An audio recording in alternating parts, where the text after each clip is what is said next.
Bueno, aquest és el primer acte d'Scorner, que és una iniciativa que el Formentera, juntament amb Salut Factory, ha muntat amb l'objectiu que en el club, a part de formar els atlots com a esportistes, doncs també els formem com a persones. Al final aquest és el lema d'aquestes xerrades, el lema de la campanya que hem engegat per informar d'aquestes xerrades, i penso que defineix perfectament el que el club vol fer. Ho intentam fer, ho hem intentat començar ja des de fa un any. Fa un any que intentàvem començar aquestes xerrades, però la pandèmia ens impedia fer-ho en unes condicions òptimes i que tots poguéssim ser partícips d'aquesta iniciativa, però crec que ara és el moment, ara és quan toca començar aquestes xerrades. I així com deia, el lema el resumeix molt bé allò que el club vol ser, tant a nivell intern com a nivell extern. Volem també influir el màxim i de manera positiva dins la societat de Formentera, i gràcies a l'aportació primer que fa Salut Factory, posant contingut, posant ànima i cor en aquesta iniciativa, i després en el dia d'avui, gràcies a en Juanjo i a en Michael, que aportaran la seva experiència en primera persona, jo crec que farem aquestes petites passes endavant perquè realment el que acabi fent el Formentera sigui formar bones persones a la vegada que formar bons esportistes. I sense més, jo crec que ja us toquen els experts parlar d'això d'aquí. Bé, faré una petita presentació dels nostres convidats d'avui. En un principi tenim en Juanjo Escandell.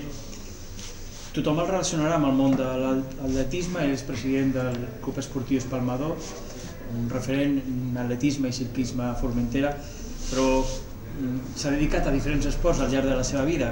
Em va parecer molt curiós que durant dels 7 als 16 anys ell es va dedicar al piragüisme.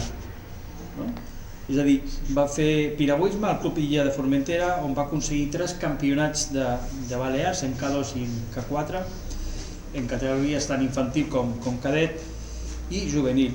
I va guanyar algunes curses populars en la Comunitat Valenciana, en Dénia, Silla, Cullera, sempre amb K2 i sempre acompanyat d'en David. David no puc recordar perquè és un company que fa molts anys que s'ha anat de Formentera i no puc recordar el seu cognom, però és una persona... Va ser una època on a Formentera hi havia el boom de la construcció, les seves famílies es dedicaven a això i van venir a viure a Formentera.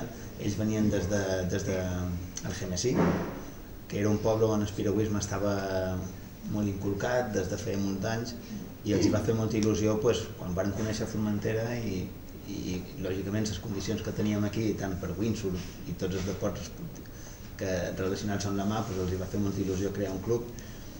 I com que José David i jo érem amics de l'escola, me va dir: els meus pares estan muntant un grup de piragüisme, i em va sonar com, vale, jo no sabia ni què era, teníem 7-8 anys, i llavors vam anar allí i vam muntar un club que estava a la Sabina, i que és veritat que aquests van ser els meus inicis dins de l'esport, i a més que va ser un club bastant seriós, on ja teníem una dinàmica d'entrenos, ja teníem uns dies d'entreno, uns horaris, ja sortíem a competir perquè ells venien de la Comunitat Valenciana, on allí hi havia moltes curses populars de piragüisme, i ens portava la furgoneta i les piragües damunt el sostre de la furgoneta ens portava per aquests pobles, Silla, Cullera, Algemesí, inclús vàrem arribar a fer allà per Saragossa, de Vallada de Sella. Va ser una època de la meva vida molt divertida, molt curiosa també, i allí vam començar, amb 7 anys. Després vas continuar amb el futbol, ell també va jugar al Formentera, dels 13 als 30 anys, és a dir, que vas jugar també amb els veteranos, i de fet ara vas poder disfrutar del partit contra la Real Societat. I finalment també es va dedicar a l'atletisme, paral·lelament, ja des dels 10 anys fins ara, primer amb una Rosa, mestre de la Mola i ara del Centre de Recursos, i després amb en John Tax, que va ser una mica el que va introduir tot l'atletisme ja de forma federada dins del que era Formentera, no? Has seguit fent cursos populars, sempre se l'ha vist corrent per Formentera fins a l'actualitat, que encara se'l pot veure corrent, fent marques personals, unes catxomarques impressionants, i fent mitges maratons per diferents llocs d'Espanya, i acabant una mica això, com a líder i com a representant del club esportiu Esportador. Després tenim en Michael Romero, que coneixeu també tots, i ell s'ha dedicat bàsicament al futbol des de molt petit. La seva trajectòria és llarga també com a futbolista, al Portmany, al Mallorca en categories inferiors, després ha jugat ja en categories ja mateix al Portmany, al Tortosa, al Noja també, al Móstoles, Torrevieja i a la Gimnasta Segoviana fins al 2012, que va ser quan vas aterrar a Formentera, i vas estar 7 anys jugant a Formentera, on vas guanyar 2 lligues de tercera, vas fer un ascens a segona B, i així fins que ja es va retirar al Formentera. Un premi destacable, el Premi d'Eredivisie com a mejor jugador de la isla d'Eivissa i Formentera, i també entrenador ja paral·lelament mentre jugaves en categories infantils del Formentera, i ara ets actualment entrenador del juvenil del Formentera. I a l'actualitat també molt important dir-ho, perquè crec que té importància, és educador social i treballa com a educador social al Consell Insular de Formentera, a l'àrea de benestar social. I després tenim aquí el meu company, l'Àlex Ruzafa, que aportarà també una part més tècnica, més concreta de tot el que anirem parlant. Ell és fisioterapeuta, osteòpata, i també té el màster en psiconeuroimmunologia, i jo crec que podrà donar una part més tècnica i més concreta sobre tot el que parlem. Bé, he dividit la xerrada d'avui en diferents blocs. Serà una taula rodona com a inici, si us pareix bé, molt genèrica, on puguem parlar de salut i esport, i sobretot que puguem parlar des de la vostra experiència. Començaré amb una pregunta, aniré alternant perquè així no sempre sigui el mateix. Començaré per tu, Michael. La primera pregunta que us volia fer és si des de la vostra experiència personal com relacionaríeu la pràctica de l'esport i la salut, ara que han passat anys i que portes molts anys així. Para mí son conceptos que van de la mano, tanto para lo bueno como para lo malo. Desde la perspectiva de futbolista, desde mi experiencia, como yo lo he vivido, cuando me hablan de salud se me vienen a la mente 3 objetivos que he tenido siempre como deportista, que son la prevención de lesiones, el alto rendimiento y alargar mi carrera profesional todo lo que pueda. O sea, sí que cuando haces deporte es salud, es evidente. Siempre hay que tener en cuenta también el tema del equilibrio, deportes extremos, hay que conocerse muy bien su cuerpo, tu propio cuerpo, para saber hasta qué punto es saludable o no es saludable, o prepararlo para sobrepasar esa línea que puede perjudicar tu salud a base de articulaciones, músculo esquelético. Alguien sabe mucho más que yo de este tema, pero es salud en todos los sentidos, a nivel social, a nivel personal, a nivel psicológico, a nivel emocional, o sea, a nivel hormonal. Yo creo que se puede añadir salud, deporte, felicidad. Ojos? Sí, doncs efectivament, és com un matrimoni en bona relació, que no pots tenir salut si no practiques una miqueta d'esport, i si vols fer esport has de tenir una vida saludable. Al final, com bé deia en Michael, sobretot ara en sus anys, ja està arribant als 45 ja, ho veus més que mai. Està clar que quan tens 10 anys, 12 anys, 15 anys, 20 anys, tu comences a practicar esport i el que menys penses és el que has de menjar.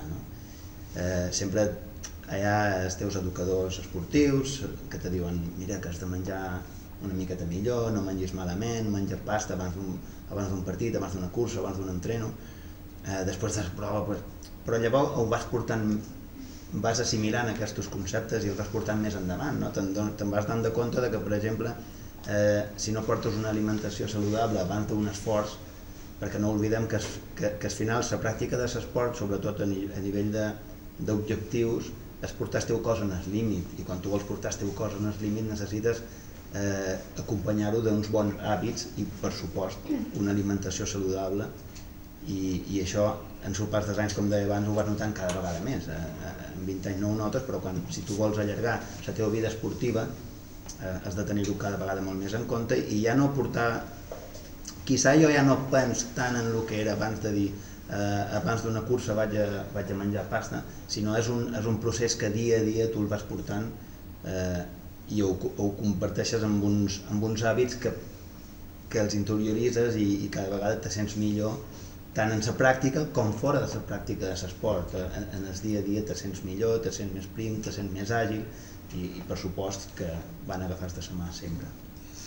Àlex, no sé si podries, per introduir aquesta primera sessió, fer una aproximació al concepte de salut i com l'esport pot incidir en aquesta salut. No sé si...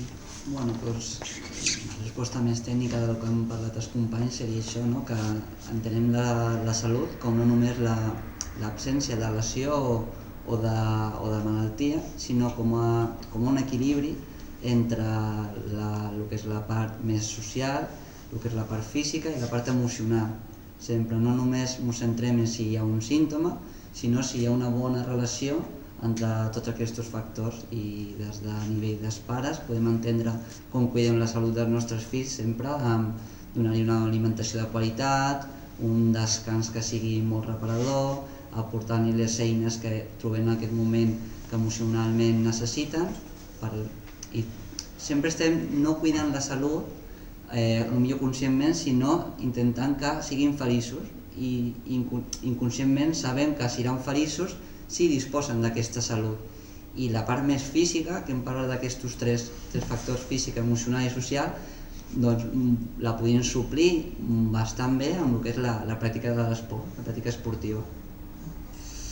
Passam a un bloc diferent on relacionarem el concepte de salut amb activitat física, concretament. Tu ara feies referència a diferents elements que interactuen. I Àlex, començaré també amb tu ara i després en tot cas participaran Juanjo i Michael. Volia fer-te una pregunta molt concreta, a veure si podries explicar de quina manera es pot explicar d'una forma pràctica, perquè tothom ho pugui entendre, com l'activitat física traduïda en la pràctica d'un esport té repercussions sobre el que és la salut global d'una persona. No sé si la pregunta és massa complicada o... Entenem que l'esport repercuteix en que tot esport podem dividir primer el que és activitat física, exercici físic i esport, les diferències. En quant a activitat física seria tot el moviment que fas tu en el teu dia a dia, des que t'aixeques fins que te'n vas a dormir. L'exercici físic després seria l'activitat que tu programes fer. Jo programo una hora d'anar al gimnàs, una hora i mitja d'anar a córrer per aquest terreny, i després la pràctica de l'esport, que ja seria una activitat física que està federada amb un reglament, competició o no, i en un espai determinat. Doncs el que parlam de que l'esport ja té aquest moviment, aquesta activitat física que actua com a pilar de la nostra salut, i en tota la repercussió que parlarem més endavant és que l'activitat física fa una contracció de diferents grups musculars, depèn de l'esport, i això fa una alliberació hormonal. Aquesta alliberació hormonal té un contacte amb el cervell i fa que tinguem, a part d'una bona salut física, una bona salut emocional amb el nostre entorn. Juanjo, comencem per tu ara. Faig una pregunta relacionada amb aquest primer bloc d'activitat física. No sé, m'agradaria que en tot cas, des de la vostra experiència com a practicants d'un esport des d'edats infantils, i que a més ho heu fet de forma continuada, que encara ho continueu fent, com podríem explicar als nostres assistents, als nostres joves, a les seves famílies, que ens puguin escoltar i que puguin estar interessats en tot el que estem explicant avui, per què és important fer esport? En el vostre cas, de quina manera ho heu viscut?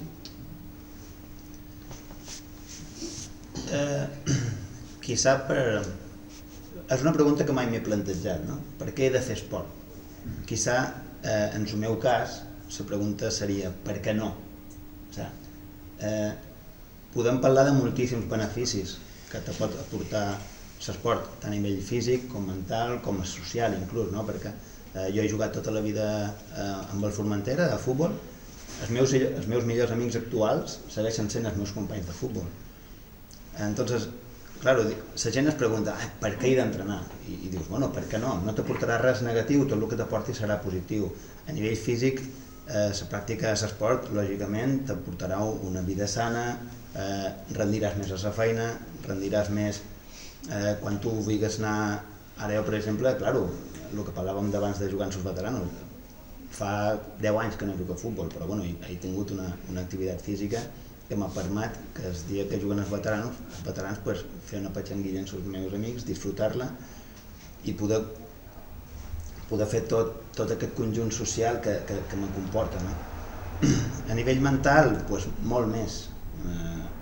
Les aportacions mentals per jo sempre han estat molt més valorades a nivell personal que no les físiques. Les físiques, bueno, tu pots cuidar-te una miqueta i no fa falta que facis un deport extrem, quizà com han estat moltes èpoques de la meva vida, però a nivell mental sí que portar aquests esports a l'extrem i buscar-te un objectiu i lluitar per aconseguir aquest objectiu, doncs te'n dones de compte de que te crees tu mateix una disciplina, una constància, una paciència, que són valors que després els portes a la vida diària, o sigui, ja no només per la pràctica de l'esport, és que realment si ens posem a mirar el que és l'esport i el que és la vida, en molts aspectes són símils, no? Que dius, tot el que jo ara per exemple he lluitat per fer una marató o per buscar qualsevol objectiu, són facetes que llavors ho trasllades a la vida real i sempre els estàs utilitzant, o sigui, quan lluitar per un objectiu,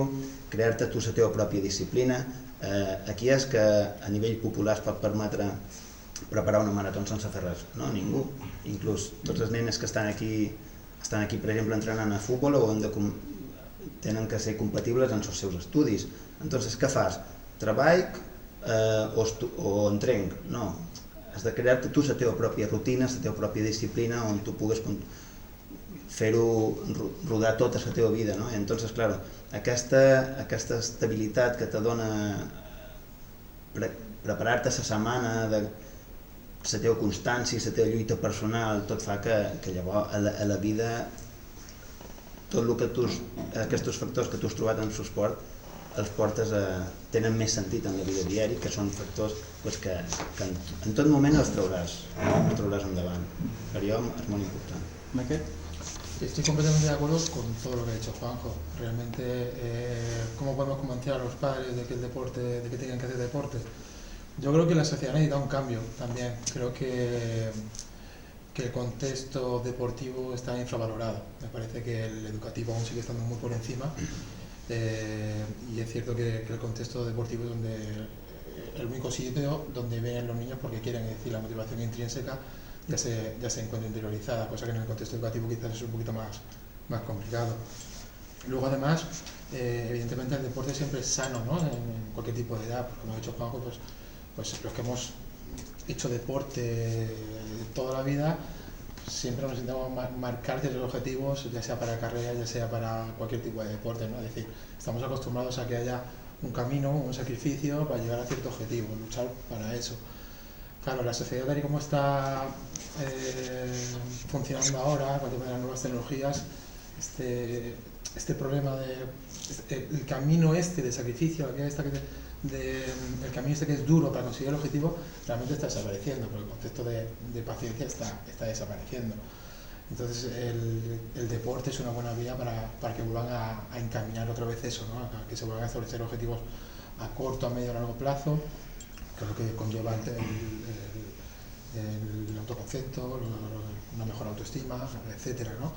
Y luego también pues para muchos otros factores. Ahora sí que me meto en la vena de educador y al final el deporte es un factor de protección súper importante para muchísimas cosas, ¿no? Y tanto para adicciones como para cualquier tipo de conducta disruptiva o inadecuada, incluso relacionada con cualquier tipo de consumo, no? Sí, m'ha paregut molt interessant aquesta reflexió que has fet, perquè és veritat que el món va molt de pressa i el concepte de paciència, no, d'immediatesa, és una que tots, no només hem de responsabilitzar els nostres joves, sinó els adults també. és com algo molt present, però és veritat que en l'esport això no ha canviat, és impossible que canvi. És a dir, si vols aconseguir fer una mitja marató o si vols jugar a tercera divisió de futbol, vull dir, has de continuar fent el mateix. No hi ha cap aparell que corri per tu, que s'esforci per tu, que s'aixequi al matí per anar a Eivissa a jugar o a fer una carrera, ¿no?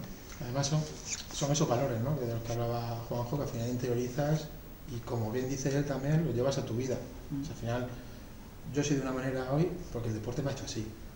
Si no hubiese hecho deporte seguramente sería de otra manera completamente distinta. Soy mejor o peor, pero soy así gracias al deporte. O sea, afrontamos problemas, gestionas emociones, gestionas y resuelves conflictos, todo de cómo lo has aprendido. Incluso la vida en familia, la vida en pareja, la vida con los amigos, todo tiene relación con esos valores con los que has ido creciendo. Y aparte uno de los valores más importantes que quizás aprendes, sobre todo a nivel popular, es a gestionar las derrotas, cosa que los chavales jóvenes, a la gente que está creciendo, la paciencia es verdad que les está costando mucho, pero también a saber gestionarte tus propias derrotas, ¿no? Porque yo veo a la gente que ya no le cuesta crearse una disciplina, ¿no? Pero es que después quiere un resultado y ese resultado tiene que ser positivo y no siempre es todo lo positivo que tú buscas. Muchas veces has luchado mucho por un objetivo y cuando llega ese objetivo, pues oye, has tenido un mal día, no te han salido las cosas como esperabas. Entonces, gestionar esa derrota después de 6 meses de preparación no es fácil, pero como decía antes, son cosas que te van a pasar en la vida muchas veces. Tú tienes que aprender a gestionarlo, es decir, a ver, vamos a analizar qué nos ha pasado, por qué he trabajado tanto y por qué me ha ido tan mal. No derrumbarte, sino aprovechar esa derrota para intentar sacar cabeza y la próxima vez que te vaya mejor. Vale, passarem a un altre bloc. M'agradaria enfocar el tema de l'alimentació, el que és l'esport i la salut. Començaré amb tu, Michael. Sí que m'agradaria que des de la vostra experiència poguéssiu explicar com una alimentació sana, i sana la poso entre cometes perquè és un concepte que pot ser molt relatiu i molt subjectiu a la vegada, com una alimentació sana us ha ajudat a tenir un bon rendiment esportiu, és a dir, ens focalitzem en tot cas en l'alimentació. Yo creo que van de la mano, igual que el concepto de salud y deporte. Alimentación y deporte tienen que ir de la mano. Yo creo que por mucho esfuerzo que tú tengas a la hora de los entrenamientos, del ejercicio físico, de hacer trabajo complementario, de trabajo extra, etcétera, si no hay una buena alimentación, no vas a sacar la misma productividad. Me parece tan importante el alimento que se consume como el timing, como el momento, ¿no?, en el que se consume, dependiendo del momento de la temporada o del tipo de entrenamiento que se haya efectuado o si es un partido. También me parece algo que desde el deporte deberíamos de fomentar mucho más, el tema de alimentación. Quizás de exigir a nuestros jugadores, no sé cómo aún, habría que buscar el medio o la vía, pero me parece vital que desde pequeñitos sepan que alimentación y deporte van de la mano. Sobre todo en el momento que entramos ya en alto rendimiento, en las categorías en las que se necesita, ¿no? Claro, a medida que vas creciendo y van pasando los años, evidentemente lo notas muchísimo más, ¿no? Pues a lo mejor has tenido un viaje muy largo que no te ha dado tiempo a comer bien, o que vienes de una enfermedad, un virus, una gripe, lo que sea, y se nota una barbaridad, ¿no? Cuando llevas unos días que te has alimentado como tienes que hacerlo. Yo soy mal ejemplo para las dietas, es verdad. Gracias a Dios siempre he tenido una genética fina y en mis deportes pues lo que menos me he tenido que preocupar siempre ha sido de las dietas. Pero sí que es verdad que vengo de una familia muy, muy sana a nivel de alimentación y yo más que imponerme dietas lo que ha sido siempre, y como da pena sacarlo, pero con la edad también le pones más énfasis, yo me he quitado excesos, quizás no comer tanto, quizás carnes rojas antes de un entreno, no hacer abusos, eso sí, pero lo que es dietas, la verdad es que soy mal ejemplo para eso, tengo que reconocerlo. Perquè, Àlex, si parléssim de dietes sanes, que es pot considerar una alimentació sana? De cara enfocada a l'esport, enfocada a l'esportista, doncs, una alimentació sana o una alimentació saludable vendria d'un enfoc més evolutiu, no? Tindrem consciència que potser ja portem aproximadament com a ésser humà 200 milions d'anys i durant tot aquest recorregut evolutiu com a ésser humà hem estat menjant, siguem caçadors-recol·lectors, menjant carn, peix, fruita, verdura. Fa només 10.000 anys, el 5% de tota la nostra essència com a espècie hem fet apropar més a nosaltres els cereals, els làctics, i fa molt poc, revolució industrial, revolució química, 150-30 anys, que hem introduït els productes, els productes més ultraprocessats. Llavors, algo més coherent, a lo que estem més adaptats i amb el que tindrem un millor rendiment, una millor qualitat de vida, seria anar-nos més a lo que és més ancestral. Llavors, aquest plat, aquesta alimentació saludable, hauria de ser anar a cercar tot el que sigui l'aliment, que estigui el menys processat i que en aquest plat, com fa la Universitat de Harvard, que ja va rebutjar fa anys la piràmide nutricional que coneixem o la va millorar, va ser fer el plat d'esmenjar, que és fer un 25% de proteïna de qualitat, carn, peix, ou, un 25% d'un cereal integral, com pot ser l'arròs, després una quantitat petita, perquè no hem d'abusar dels sucres encara que siguin naturals, aquesta paraula que potser s'ha fet servir massa, sinó que potser amb 2 peces al dia, segons la nostra activitat, ja ens va bé. I després una part molt important a nivell de la pràctica esportiva, que és un gran oxidant del cos, una bona quantitat del que són els vegetals, per aquest component antioxidant. I això seria una alimentació enfocada saludable per l'esportista i com ben ha dit en Michael, tant en Juanjo, que ha de seguir un timing. És molt important com es feia abans i com ha de seguir ara. És a dir, primer fem els moviments, activitats, esport, després fem la recompensa natural, que és aquesta menjada, i després d'esmenjar fem el descans. Com de vegades hem escoltat que el que fas és menjar per omplir depòsit, després t'amors i després ja descansaràs.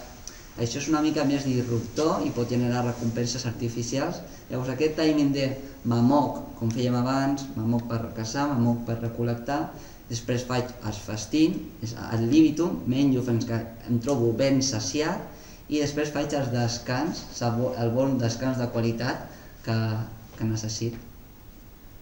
Això seria el que entenem més per una alimentació saludable, alimentació sana a nivell de l'esportista, que podem traslladar. I una pregunta, en tot cas, pels tres, però teniu alguna llista negra d'aliments? No sé, és a dir, si hi ha aliments o formes d'alimentar-se que amb el temps heu dit, ostres, això no ho recomanaria mai perquè han empitjorat el meu rendiment esportiu. Yo en mi caso, yo creo que es importante también conocerse a sí mismo, lo que te puede sentar bien, lo que no te puede sentar mal, ¿no? Yo sigo llevando unos hábitos alimenticios, ¿no? Más o menos como cuando jugaba al fútbol, pero es cierto que evidentemente he bajado un poquito la disciplina, pero por ejemplo de siempre nunca suelo comer fritos, nunca suelo comer salsas, refrescos, intento evitar azúcares en la medida de lo posible, bollería, productos industriales, alcohol, poquita cosa más. O sea, nunca he tenido lo que es una dieta de que se van a 30 gramos de avena con 50 ml de leche. No, siempre ha sido un equilibrio de todo, cuidarme un poquito en la medida de lo posible, que me siento más o menos bien. Es cierto que los últimos años como futbolista dejé de comer bastante carne y dejé los lácteos y la verdad es que me fue bastante bien. Juanjo, ¿tienes alguna cosa así? Sí, bueno, jo normalment refrescos fora, no intent no consumir-los i que la meva família no els consumeixi. Les carns vermelles sí que és veritat que els limit bastant i tot el tema de bolleria també limitat. Perquè ara, Àlex, tu parlaves del plat de Harvard, no? Però si poguéssim concretar una mica més, no? És a dir, si poguéssim parlar de bona alimentació i rendiment esportiu, com podíem enfocar en tot cas aquesta bona alimentació? L'alimentació ja comença amb la relació que tenim amb el menjar, la relació alimentària, no només el que tenim en el plat, sinó l'entorn amb el que ens mengem el menjar, si ens mengem el menjar en un espai tranquil, si ens mengem el menjar després d'una bona activitat física, el que deien en Michael, també en Juanjo, que el que et permet fer esport és saber el que et va bé i el que no et va bé. Si tu fas esport és quan fiques les coses a prova, fiques la màquina i dius, ostres, he menjat això o estic menjant més aquest producte, aquest aliment, i en la meva activitat física, el meu esport, no està anant com jo voldria. Això ja és una activació del semàfor que ens diu això va bé, això no va bé, i el que estaven dient, el que s'assembli més un aliment i rebutjar sempre o consumir el mínim possible el que és un producte ultraprocessat. Des d'aquí, menjar sempre que podem, fer una activitat física en dejú, mínim 4 hores, el que parlava també en Michael abans, que potser abans d'uns partits, abans d'un entrenament, també bé estar més buit que no ple. Tindre aquesta flexibilitat per tal de, si potser no menjar res, ja tinc unes reserves de greix que tenim tothom més o menys, per tal de, i són molt energètiques, per tal de poder entrenar i moure'ns sense haver de menjar. Perquè en relació amb això estan els mites i unes falses creences que s'han anat generant, també pel que els interessa vendre producte, és a dir, el fet de dir si has de fer una activitat esportiva és com algo molt normal, que com a pares i com a famílies podem dir als nostres fills abans d'anar a fer esport menja una mica, és a dir... Clar, ja dona peu a que tu consumeixis, que tu compris, que tu tinguis a casa aquests snacks. Si te diuen que vagis en compte, no vagis a fer aquesta activitat molt intensa en dejú, doncs sempre agafaràs una barreta o t'aniràs a córrer amb una peça de fruita o coses que potser en aquest moment no són necessàries i estàs fent com un boicot a les teves eines que tens com a ésser humà. El tema dels processats, de la indústria al final té un enfoc molt econòmic i a nivell de salut hem de millorar-la des de l'evidència científica que hi ha, que potser el que parlàvem abans de l'època més dels cereals, dels lactis, dels llegums que són més joves, doncs això que deia la publicitat de no, és que és imprescindible beure 3 gots de llet en el dia o consumir 3 lactis en el dia. Jo d'imprescindible només coneix l'oxigen i ja està, i l'aigua i poca cosa més. Després el que te vulguin vendre ho pots comprar o pots tindre una mica més de criteri.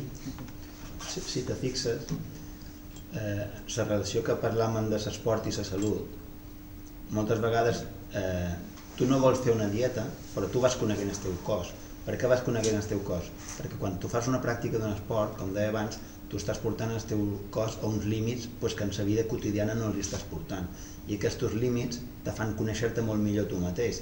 Jo ningú m'ha dit que, per exemple, no puc menjar una bolognesa abans d'entrenar, ho havia pres jo tot sol. Per què? Perquè jo m'aprenc una bolognesa i me'n vaig a treballar i no m'ha passat res, m'aprenc una bolognesa i me'n vaig a fer sèries de 2000 i possiblement que la bolognesa acabi escrutadilletes. I són coses que, clar, quan tu vas del que parlàvem una miqueta abans, que el tema de l'esport i la salut al final acaben anant de la mà. Hi ha productes que tu fent una vida normal no els tatxaries mai i quan tu fas un esport amb una miqueta d'intensitat i vas portant el teu cos una miqueta més enllà, te'n dones de compte que realment aquests productes que tu no els havies tatxat com a dolents, dius, ostres, no m'estan sentant bé, no m'està sentant bé esmorzar la llet, el croissant amb Nutella, tot això és molt personal, però mira, al final ho anem relacionant entre nosaltres, sense haver de... Voldria parlar també ara un altre bloc, passem al bloc d'esport i descans, i començaré amb tu, Michael, i no sé, parlant de bons hàbits. Una de les coses que sobretot en edats inicials o en edats més infantils preocupa als pares són les distraccions que tenen els seus fills. Tu parlaves abans del que són les màquines i les pantalles, no? I com això pot afectar el descans. És a dir, parlo de passar-se moltes hores davant de pantalles i per tant que això afecti el descans. Què podeu dir sobre el descans? És a dir, la importància del descans en relació amb l'esport. A ver, el descanso es de la misma cadena, ¿no? Es que estamos hablando de lo mismo, exactamente lo mismo, son hábitos. El cuerpo hace un esfuerzo y necesita recuperarse. Si no se recupera no vas a poder hacer otro esfuerzo inmediatamente, evidentemente. Si no le das una buena alimentación, esa recuperación va a tardar mucho más, ¿no? En cuanto a las pantallas, sobre todo, creo que está conllevando muchas consecuencias, no solo el hecho del descanso, sino que cuando estén si hablamos de menores, cuando están en el sistema educativo o están en un entrenamiento y tienen que escuchar al entrenador o lo que sea, pues hay un déficit de atención. Creo que están sobreestimulados en ese sentido y en este caso el deporte es un factor de protección para que dejen de estar en las pantallas, evidentemente, además de que conlleva muchas otras consecuencias, ¿no? A nivel social, psicológico, etcétera, como puede ser aislamiento o falta de autoestima y psicológico, incluso problemas familiares, ¿no? Pero el descanso igual de importante, exactamente igual de importante, alimentación, descanso y entrenamiento, ¿no? Es que es esto, es que es el día a día, Però parece ser que costa, no? Moltes vegades, no? Que es valori el descans com una... És a dir, un descansa perquè està cansat, però no descansa perquè faci consciència de que ha de descansar, no sé si m'explico. Sí, de hecho, bueno, es igual que la alimentación, ¿no?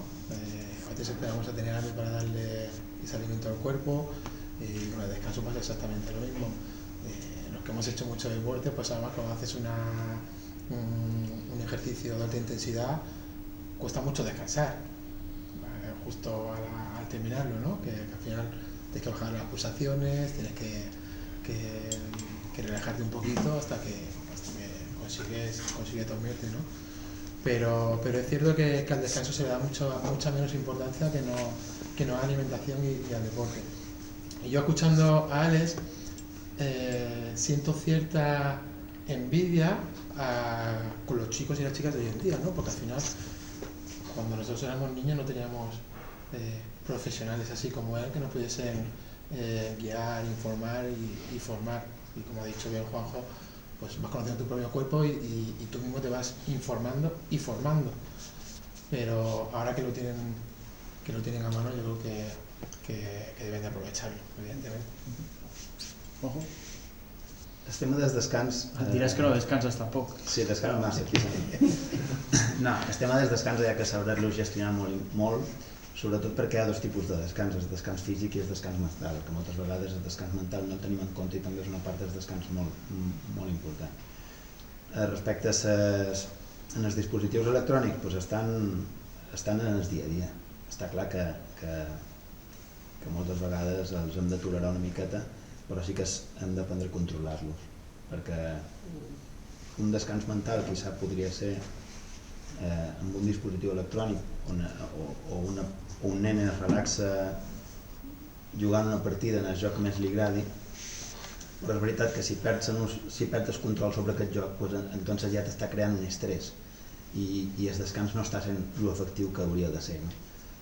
El descans físic és molt més fàcil de notar-lo. Jo quan estic agotat, sigui per feina, per entreno, ho noto en seguida. Qualsevol nen tu li preguntes estàs cansat i te dirà sí o te dirà no, però ho saben quina és la resposta. El descans mental no és tan fàcil de detectar i moltes vegades és el problema que tenim, que dius acabes una carrera i estàs preparant una altra i dius ara vaig entrenar i vaig a seguir en la mateixa constància, en la mateixa disciplina i estàs perdent aquest descans mental que tant necessites, desconnectar una miqueta, igual no vols anar a córrer però sí que pots anar a la piscina o igual no fas res una setmana i te sents estrany, perquè a nivell hormonal, llavors Àlex segurament us ho explicarà millor, però a nivell hormonal també hi ha una dependència de l'esport i quan tu deixes de practicar esport te sents estrany. Però que sí que el descans en si és una base importantíssima del que és l'entrenament físic i sobretot, ja t'he dit, que és mental, que és el més difícil de detectar. Perquè Àlex, ara en Juanjo introduïa una mica com explicaries des d'un punt de vista físic o psicofísic, no? Què produeix en nosaltres descansar? És a dir, què és el que provoca? Descansar és el procés que nosaltres utilitzem com a reparació del cos. El descans, perquè sigui de qualitat, ha de seguir uns ritmes, que són els ritmes que coneixem més popularment, ritmes circadians, que té una durada de 24 hores. Cada dia hi ha un ritme que influeix a la teva conducta, amb els teus moviments, amb les teves emocions, i això té a veure amb, sobretot té molta influència amb la llum i la foscor. Nosaltres, com a animal que som, doncs hauríem de seguir aquesta llum per tal d'aixecar-nos amb llum, fer una activitat, un moviment a l'aire lliure, i això ens ajudarà a tindre aquest sistema, el que es diu el sistema de buida nerviós simpàtic molt alt, per crear un pic on ens ajudarà a tindre un altre pic de baixada on s'activarà el sistema nerviós parasimpàtic, de relaxació, al final del dia per anar-nos a dormir quan es fa fosc. Això en un entorn més salvatge, on es troba molt en tribus, és molt fàcil de seguir. En entorns com el que vivim la majoria al món occidental avui dia és més complicat perquè tenim sempre llum, treballem, ens relacionem més en llocs tancats, tenim molta exposició a pantalles i això genera una sèrie de disrupcions en el nostre organisme que fa una alteració de la recompensa. És a dir, si jo començo a veure la llum de pantalles, anar a dormir tard, me'n vaig a dormir tard, agafo unes hores que ja no me tocaria, ja he passat les hores de qualitat de la son i ja no m'adormo tan bé, m'aixeco cansat, si m'aixeco cansat és una roda que si m'aixeco cansat voldré menjar els ultraprocessats. Per què? Perquè me donen més plaer que menjar-me potser un aliment. Llavors hem de començar, què passa? Que el que fa l'esport és ajudar-nos a dir ara me canso, arribo a aquest pic que hem dit del sistema simpàtic, m'ajudarà al final del dia a arribar a aquest parasimpàtic i dir no tinc ganes de mirar mòbil, pantalles o pel·lícules perquè estic cansat de tot el dia, em vaig a dormir en la foscor, m'aixecaré amb la llum, m'aixecaré descansat, amb un descans de qualitat i ja començaré un altre cop el dia bé, un dia d'efectivitat i això depèn molt de la nostra activitat, del nostre moviment. Perquè al final el descans està molt relacionat amb el nostre sistema endocrí, per tant tot el sistema hormonal i de neurotransmissors, és a dir, està molt associat al descans amb la generació sobretot de la melatonina, que és l'hormona de la felicitat, per dir-ho d'alguna manera. Clar, nosaltres amb el sol el que tenim és una exposició als raigs ultravioleta i aquests són els que a major exposició faran una major activació d'aquest pic que xerràvem del sistema nerviós simpàtic i ja quan hem arribat a aquest pic doncs se va baixant la llum, el nostre cos reconeix que ja també ha d'anar gradualment baixant la seva activitat i ens anem endinsar en el procés de descans. Si aquest procés de descans que ens anem endinsant el que fem és tenir una exposició molt a pantalles, ens anirem a dormir no per ganes de dormir, sinó per cansament. I quan te'n vas a dormir per cansament no tindràs una bona reparació perquè tu necessites energia per reparar, per descansar en la nit. Si te'n vas a dormir per cansament perquè ja no puc més, és quan ens aixequem cansats. Passem a un altre bloc i és el del sistema emocional relacionat amb la pràctica d'esport i vaig a sac, és a dir, l'esport o la pràctica d'esport us ha fet ser feliços o més feliços? No sé si es pot donar la resposta concreta a tot això. Jo no conec una altra vida, per tant no te puc dir si he estat més feliç o menys. Jo he practicat d'esport des que era molt petit, sempre m'ha portat molt bones recompenses, sempre he estat molt feliç practicant esport i la conseqüència si en la meva vida he estat més o menys, o haver estat més o haver estat menys, doncs gràcies a Déu no puc comparar-ho, estic molt content, estic molt orgullós. La pràctica de l'esport sobretot m'ha portat moltes satisfaccions, que no fa falta que siguin satisfaccions com havíem dit abans, no? que dius, no, vaig a guanyar unes olimpiades, vaig a guanyar un mundial, vaig a ser el millor de X. No fa falta que sigui això, la satisfacció de l'esport és molt interna. Jo a nivell de marques, tu m'havies fet l'introducció abans, no, que havia fet unes marques particulars, no és així, són espectaculars per jo estic molt orgullós de les meves marques. Els compares amb l'élite i te diuen que fan Juanjo ha sigut en aquesta cadira, no? Però les satisfaccions que te donen, dius, he dat tot, he portat el meu cos en el límit, he lluitat durant molt de temps i això és el que he aconseguit. I això, aquesta satisfacció que te dona el dia que... perquè hi ha hagut marques que he tardat anys, parlàvem de la paciència, no? Parlàvem de la paciència, dèiem, l'Àlex ho sap perquè hem entrenat junts molt de temps, jo igual estava estancat durant 4, 5, 6 anys i de sobte un any, pam, saps? Sona la campana i dius, he baixat un minut en 21 quilòmetres. Li comptaven els de ca meu i cridava, he baixat un minut en 40 anys, no me deia, en sèrio m'estàs cridant en 40 anys per dir-me que has baixat un minut en 21 quilòmetres? I jo, sí, i aquesta satisfacció, jo ja automàticament acabava la carrera, estava superfeliç i ja estava buscant un altre objectiu per dir, no, he d'intentar baixar-la. Això és a nivell personal. A nivell social, com havíem dit abans, els companys, els esforços, no és el mateix. Per passar un bon rato sempre trobes molt bons amics. Per anar-te fent una canya, fer una torrada o venir a fer una situació d'esplai sempre trobes voluntaris i sempre trobes molt bons amics. Quan tu agafes una colla d'amics i els dius, anem a preparar la marató de Barcelona, de Sevilla, Sant Sebastià, i dius, hòsties, 6 mesos, deixant-nos la pell 4 dies per setmana, a vegades que surts de nits, cansat, ploguent. Aquesta situació que passeu és difícilment comparable amb una altra situació que pugues trobar-te en el dia a dia.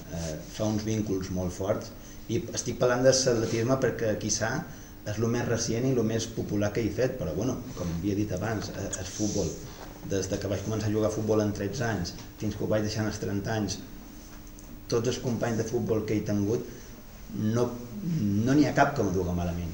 Lògicament tens els teus millors amics, com sempre, però tot el que comparteixes, tots aquells esforços, totes aquelles intimitats, tots aquells sacrificis, totes aquelles derrotes que també són molt difícils de gestionar, tot això et fan més fort y, por supuesto, més feliz. Yo estoy muy de acuerdo también con Juanjo en este sentido. A ver, podemos hablar de felicidad, sí, la vida que he llevado me ha hecho muy feliz y soy muy feliz. Yo hablaría más de cosas positivas o cosas negativas, ¿no?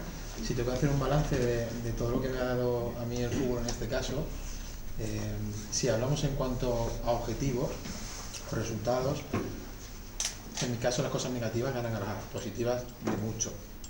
Pero eso no significa que sea algo malo, porque de todo lo negativo que he vivido, esas dos cosas muy positivas. Como bien ha dicho Juanjo al inicio, se aprende de los errores, ¿no? Se aprende de los errores, analizas, evalúas, sobre todo en el fútbol, que mucha gestión de grupo, ¿no? Mucho el conocer a las personas, que eso sí que es muy emocional. Cada compañero pues está viviendo un estado emocional diferente, cómo ayudarle a un compañero a que en ese momento se vea con todos los demás, que hay que levantarlo, o a la inversa, ¿no? Tú estás pasando por un mal momento porque vengan los compañeros y te levanten. Es emocional en todos los sentidos, el deporte. Como bien hablaba antes Alex sobre el tema simpático y el parasimpático, ¿no? Cuando te empiezas a informar y a formar un poquito sobre este tema, lo utilizas como estrategia, evidentemente, dentro de cada deporte, ¿no? Pues sabes cómo tienes que activar el sistema, lo que siempre se ha hablado, ¿no? De vamos a buscar estrategias de motivación, al final viene a ser, ¿no, Alex? Corrígeme si me equivoco, el tema de activar el sistema simpático, que es necesario en el fútbol en este caso. Pero yo todo lo que saco del deporte, todo ha sido positivo, porque los fracasos al final no son fracasos. O sea, de los fracasos sacas cosas muy positivas que además para intentarlo una vez más y otra vez más y otra vez más, como bien ha dicho también Juanjo antes, al final lo trasladas a tu vida diaria, al día a día, y si te sale algo mal en el trabajo, o si tienes un problema con un amigo o con un familiar o cualquier cosa, lo que has hecho en el deporte lo trasladas y és en el dia a dia, no? Perquè això, Àlex, té trampa químicament, no? És a dir, Sí, m'ha tocat... té una trampa... Bueno, Explicar-ho tot. no, perquè... Estem aprenent més aquí, avui. No, vull dir, perquè m'encanta, perquè al final és la seva experiència, no?, en relació amb el seu esport, però tot té un perquè, no?, des d'un punt de vista funcional, no? I té trampa químicament, és a dir, quan un acaba una mitja marató passen coses dins seu que fa que un pugui estar feliç, no? M'ha tocat trencar aquest romanticisme, no? No, vull dir que ho has de provocar, no?, fent aquests entrenaments. Sí, nosaltres, per tal de...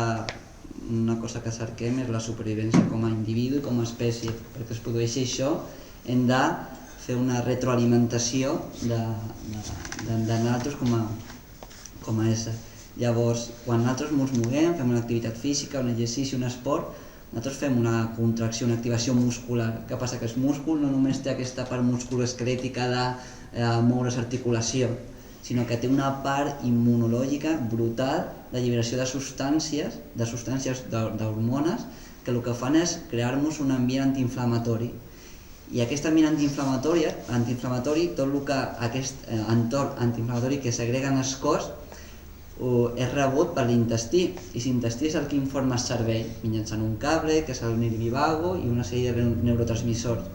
Què passa? Que si tu fas activitat física, fas contracció muscular, lliberes aquesta hormona, l'intestí té un ambient antiinflamatori, li comunica al cervell que està també, tot va bé, no hi ha perill, anem bé, doncs el cervell estarà, podrà tindre bones decisions, estarà feliç, podrà resoldre els conflictes sense grans dificultats. En canvi, si tu tens un estil de vida molt sedentari, una contracció muscular molt pobra, aquesta lliberació hormonal ja no hi és la mateixa mesura. Llavors, què passa? Que el que estem creant mitjançant altres hàbits disruptors, com hem parlat d'un descans que no és reparador, una alimentació rica en ultraprocessats, estem generant un ambient intestinal inflamatori. Llavors, que tenim aquest cable que ens connecta amb el cervell i que si tu tens una inflamació a l'intestí li estàs informant que tindràs una inflamació cerebral, i amb una inflamació cerebral ens passa com un genoll. Quan està inflamat tenim un cop, una caiguda, un moviment, s'inflama el genoll i ja no es pot moure bé, no es moure igual, i no es podrem moure i tindrem compensacions.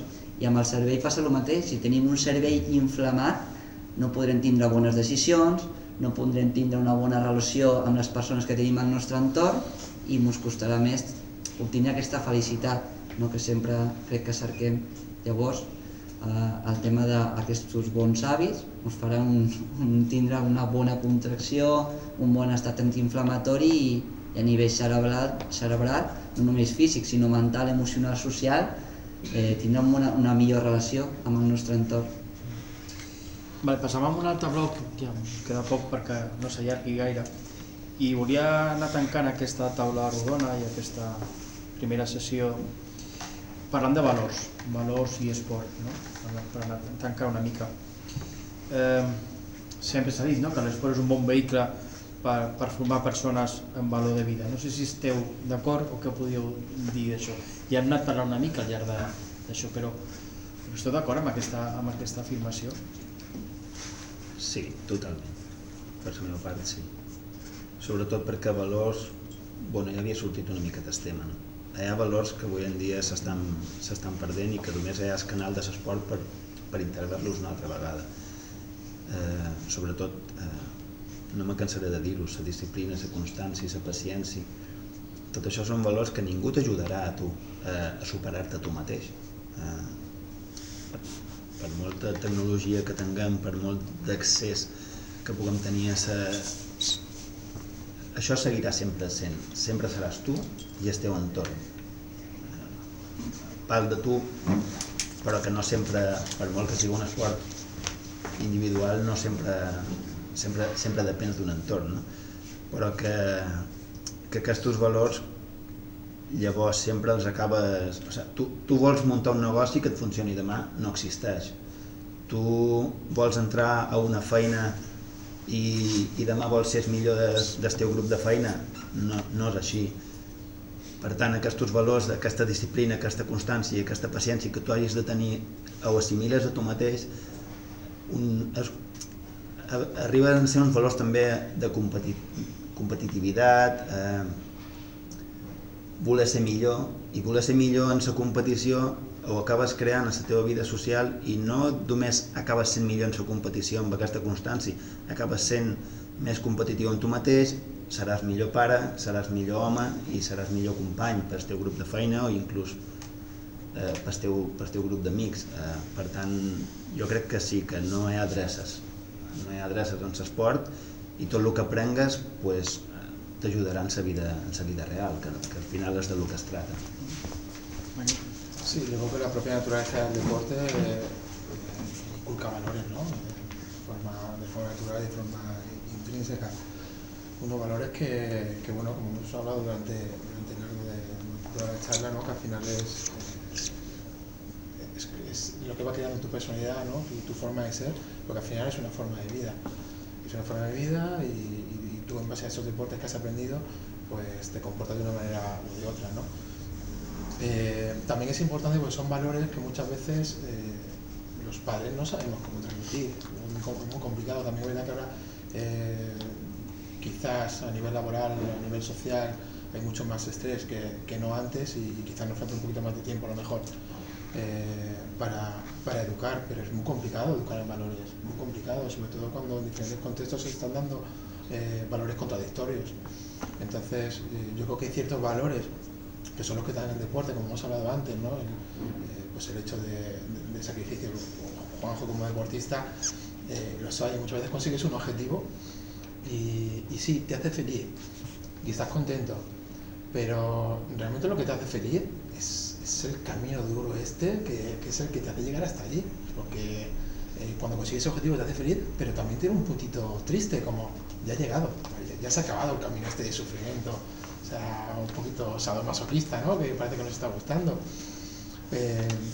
Entonces, esos son valores al final que inculca el deporte, que es muy difícil que se puedan inculcar de otra manera o en otro tipo de contexto, ¿no? O de ámbito. Sí, porque ahí la recompensa de llegar, no sé, a cualquier meta, ¿no? Diles deportiva o personal o profesional, siempre tiene la habilidad, ¿no? de esborrar tot el camí que has fet de sacrifici. No sé si esteu d'acord amb això, ¿no? Sí, por eso yo creo que el deporte te enseña eso, a que no sea así, ¿no? A darle mucho más valor a lo que te ha costado, al esfuerzo, al sacrificio, que no al objetivo. Sí, que el objetivo se puede dar o no se puede dar, porque también muchas veces depende de otro tipo de variables que no están bajo tu control. O sí, yo creo que lo importante y uno de los valores que te da el deporte es dar el máximo en todo lo que tú puedas controlar. Yo al menos de forma personal sí estoy orgulloso con todo lo que he hecho, aún así lo máximo que he hecho yo ha sido jugar en segunda vez, pero yo he puesto todo en mi mano para llegar lo más alto posible. ¿Que he llegado hasta aquí? Pues he llegado hasta aquí, estoy orgulloso de ello. Ahora, seguramente estaría arrepentido si no me hubiese alimentado bien, no hubiese descansado bien, no hubiera hecho un trabajo extra como tenía que hacerlo, pero como he hecho todo lo que estaba en mi mano, me voy muy orgulloso de eso. Por lo tanto, eso es algo que te enseña el deporte, ¿no? A darle mucha más importancia a lo que estás haciendo en el día a día. En este caso, si hacemos un paralelismo con el tema educativo, pues al estudiar, que no a aprobar el examen. Bueno, anem tancant, si us pareix, aquesta taula rodona. En tot cas, després donarem pas als assistents i volem fer-vos alguna pregunta en concret sobre tot el que hem parlat, qualsevol dels tres. Començo per tu, Àlex, i en tot cas tancarem amb els nostres convidats. Tu ara tens una criatura molt petita i suposo que l'enfoc que dones és diferent, però què li diries a la teva criatura, al teu fill en tot cas, o als joves que ens estan sentint o que estan començant en l'etapa formativa, no? A nivell d'esport? Quin missatge li donaries, no? A aquests joves, no? I a les seves famílies perquè fossin conscients de que l'esport és important? Ara tinc un nen petit d'un any i no paren quiets quan més petits són, sembla que el moviment és molt gran i tenen molta vida, tu els hi veus la cara i està plena de vida, i quan ens anem a l'etapa de l'envelliment, que anem cresquent, doncs aquesta mobilitat a vegades se va reduint, no? Llavors, l'esport, l'activitat física, el que ens fa és augmentar aquesta qualitat i quantitat de vida per retrasar aquest envelliment. Per això la importància de la pràctica esportiva, de l'activitat física, per millorar la qualitat, no tant la millora de l'esperança, sinó la qualitat de vida que tenim i retrasar tot aquest envelliment per tal de compartir més temps aquí on som i amb els que tenim al nostre voltant. Michael, ¿qué le dirías? Yo les diría que, bueno, al final es un factor de protección para muchas y muchas cosas. Les diría que si comienza con el deporte, luego hay otra serie de hábitos que lo van a acompañar. Es algo muy social, donde van a hacer con amigos y como hemos hablado sobre todo, ¿no? Al final es algo hormonal. Es decir, prácticamente 2 más 2 son 4. Si haces deporte, se llega a esa manera de la felicidad. Por lo tanto, yo creo que si queremos que nuestros hijos sean felices, lo tenemos ahí, ¿no? Es algo muy sencillo. De hecho, hacer deporte puede hacer cualquiera, ¿no? En cualquier momento, cualquier día. No es algo que tengamos que estar si evidentemente el federado o el reglado, pues tiene que estar a cierta hora para hacerlo con compañeros, en grupo o en solitario. Pero el deporte es algo que puedes hacer tú en tu casa, o puede ser al aire libre, evidentemente mucho mejor, o un domingo, un lunes, cuando tú quieras. Mejor domingo que lunes. Domingo y lunes, para lo mejor. Yo les diría y les digo, porque yo ya los hijos que tengo pues ya están creciditos y la verdad es que hemos hablado sobre el tema muchas veces. Jo en els meus fills, on una miqueta els hi fic més èmfasis, que per jo ha estat molt important en la meva vida i l'experiència que els hi puc dar, és més en els temes d'objectius, perquè crec que els objectius són els que realment te fan anar en el límit, te fan conèixer-te tu mateix, te fan, com havíem dit abans, te fan organitzar-te millor, i després el tema d'aconseguir un límit o no aconseguir-lo també te dona uns aspectes mentals que si el aconsegueixes seràs molt feliç, però si no el aconsegueixes és un escaló més de dir bueno, aquesta vegada no ha pogut ser, anem a per una altra, i sempre crec que aquestes coses són positives, no? Jo a l'esport a casa meva ells ho han vist des de petits, moltes vegades no els he volgut forçar massa perquè moltes vegades se cansaven inclús de veure-me, no? Moltes vegades jo organitzava curses en el grup esportiu Palmador i els deia, vinga va, apunteu-vos amb aquesta carrera, i em deia, papa, si estàs tot el dia corrent, tinc que anar-hi jo. Però és una cosa que ells l'han adquirida de veure-me en el dia a dia, no? Han vist que moltes vegades jo no faig esport per veure a qui és que marca més abdominals o a veure qui és que corre més ràpid, no? Jo faig esport perquè a nivell personal m'aporta moltes satisfaccions i jo crec que ells són conscients d'aquestes satisfaccions que me donen i és veritat que aquestes satisfaccions jo crec que els he aconseguit sempre per lluitar per un objectiu. Ells, els meus fills, fan una vida bastant activa tots dos, però jo, quizà on més els he posat més èmfasis és sempre el meu fill feia skate i feia skate de manera molt relaxada, no? I me deia, és que aquest exercici no me surt, dic, bueno, quizà no te surt perquè no te l'has preparat bé, apunta't a una competició i quizà serà la forma de que tu te prengues més seriament aquesta preparació i quizà, però ja t'he dit, no insisteix molt en els meus fills. Jo crec que ells ho han viscut ja en el dia a dia a casa i han adquirit molt bé aquests hàbits i porten una vida una miqueta activa també, sí. Molt bé, si us pareix ho parem aquí i no sé si els nostres oients els nostres oients, els nostres assistents, sí. Doncs sí, és que estic ara en formato. Formato Se ràdio. veu l'àudio. Massa he aguantat sense dir cap tonteria, vull dir que... No sé si voleu fer alguna pregunta als nostres convidats, en Àlex, sobre el que hem parlat avui o sobre alguna altra cosa que no hàgim parlat i que, si podem, la responem. Una para ti, Michael. En mi caso, ¿qué es lo que no le tengo que decir a mis hijos para que les guste el deporte? ¿Qué es lo que Lo no? que no les tengo que decir. Tengo que contestar así, ¿sí? Te ayudamos. Te la voy a comer. El que no li has de dir als teus fills si volen que facin deport és la frase de has de ser millor. O sigui, has d'intentar ser millor o has de guanyar. Crec que aquesta és la frase que hauria d'estar prohibida en tots els pares si volen que el seu fill faci una pràctica d'esport sana. Perdona. No. Me ha venido así. Tranquilo. No, yo creo que al final cuando tus hijos acceden a un espacio deportivo, la propia naturaleza ya los lleva a una dinámica positiva.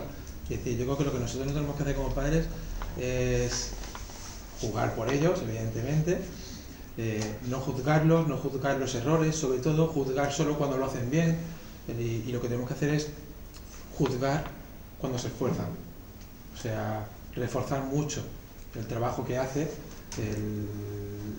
y reforzar mucho el trabajo que hace fuera de ese deporte también, como hemos hablado en cuanto a hábitos saludables. Demanar-li estar al costat i veure doncs, si està disfrutant en tot moment, la motivació per la qual la fa, perquè se sent bé, perquè a nivell social resta d'amics ho fan i té bona relació, o si ho fa d'una manera més disruptiva, perquè de vegades segons quina edat o quin grup d'edat miren més la pràctica esportiva, l'exercici físic per fer una imatge seva. Potser jo vull fer aquestes marques en aquest esport perquè se'm reconegui com a esportista d'alt nivell. Aquí ja estaríem entrant en una imatge més corporal. Faig aquest esport per compensar o altres hàbits que no m'agraden o fer una imatge davant d'altres persones. Doncs sempre que sigui una relació saludable amb el seu entorn, l'esport crec que no hi ha un excés. L'accés només ho poden portar potser quan parlem d'esport d'elit, que ja potser és quan ja partim d'una activitat física, no que no sigui saludable, però que sí que s'ha d'acompanyar molt d'altres accessos, de mirar molt més al descans, l'alimentació, per tal d'allargar aquesta vida esportiva. Però l'accés, si descansa bé, si després a l'aula, al sistema educatiu, a la classe, tot va bé, l'esport és només el que parlàvem, un acompanyador de valors.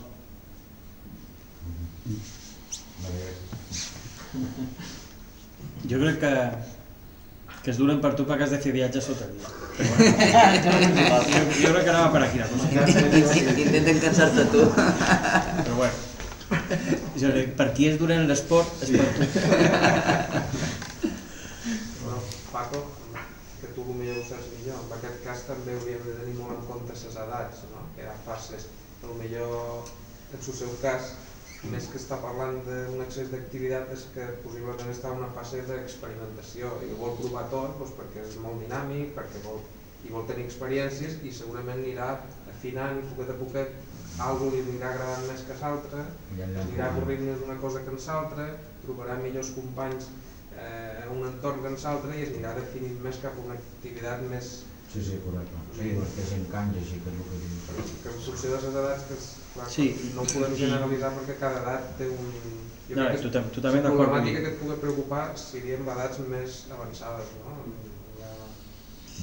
Sí, és que al final l'esport té un component social, d'estar amb els amics, d'estar amb els companys. Per tant, moltes vegades no és l'esport en si, sinó el concepte social, d'estar participant i hi ha persones que són actives socialment i que necessiten aquest contacte social, altres que són més tranquils i els has d'apretar perquè surtin de casa a fer un esport. Vull dir que jo crec que hem de, com deia en Àlex, hem de valorar que això no tingui un perjudici per ell, que no té per què tenir-ho, perquè al final el propi sistema avisa i diu, ei, estàs cansat, i descanses. Y es como que está Ja està. De hecho, yo creo que también hay una percepción, ¿no?, que tenemos ahora, y apuntamos a nuestros hijos quizás a una serie de deportes, pues, quizás son muchas horas de deporte, pero cuando nosotros éramos niños jugábamos Sí, no, 5 o 6 horas en la calle. Sí. No íbamos a tantos sitios, pero en uno nos pasamos todas esas horas. Sí, y algunos de sitios más peligrosos como tú, ¿no? Cierto.